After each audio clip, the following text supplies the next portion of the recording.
l'espace de 24 heures, la crise dans le nord du Mali s'est accélérée avec des combats acharnés, les plus violents depuis l'offensive des combattants touaregs et islamistes. Hier, les islamistes ont infligé une sévère défaite aux forces gouvernementales maliennes en s'emparant de la ville de Konna.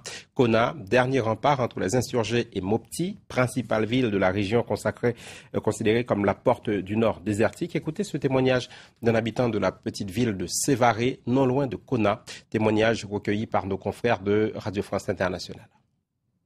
À Sévaré, c'est la panique totale, parce qu'après la prise de Konna, il n'y a pas d'espoir encore. On n'a pas de fusil, on n'a rien. Qu'est-ce qu'on va faire? Si vous allez dans les stations présentement, les véhicules sont en liesse, ils sont chacun en train de prendre du carburant pour quitter la ville. Tout le monde, même les hôteliers sont en train de fermer les hôtels, ils sont même en train de blanchir les pancartes. Parce qu'il paraît que ces djihadistes-là, c'est les hôtels qu'ils visent. Si ils arrivent, c'est là-bas qu'ils logent. Moi, je suis là, je ne vais pas bouger. Je suis malien, je suis fier d'être malien et je vais mourir malien. Je ne vais pas faire un pas de Sévaré. Face à cette situation, le Conseil de sécurité des Nations Unies s'est réuni en urgence hier à New York. Et pour ce Conseil, la détérioration de la situation dans le nord du Mali constitue, je cite, une menace directe pour la paix et la sécurité internationale. Fin de citation. La réunion était organisée à l'initiative de la France. Paris qui confirme par ailleurs avoir reçu un appel à une aide militaire de la part du gouvernement malien. La France est censée y répondre aujourd'hui. Que faut-il retenir de cette énième réunion d'urgence du Conseil de sécurité sur le dossier malien? Emmanuel Saint-Martin à New York.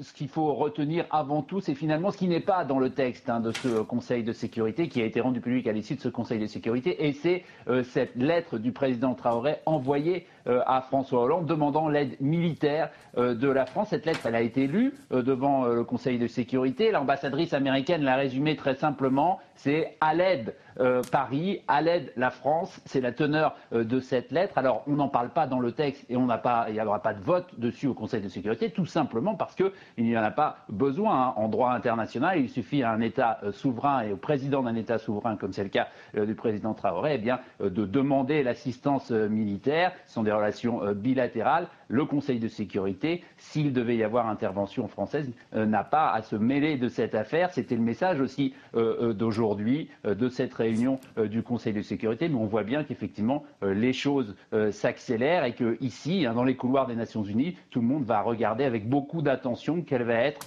la réponse que Paris va donner. Elle est promise pour ce vendredi à cette lettre du président Traoré.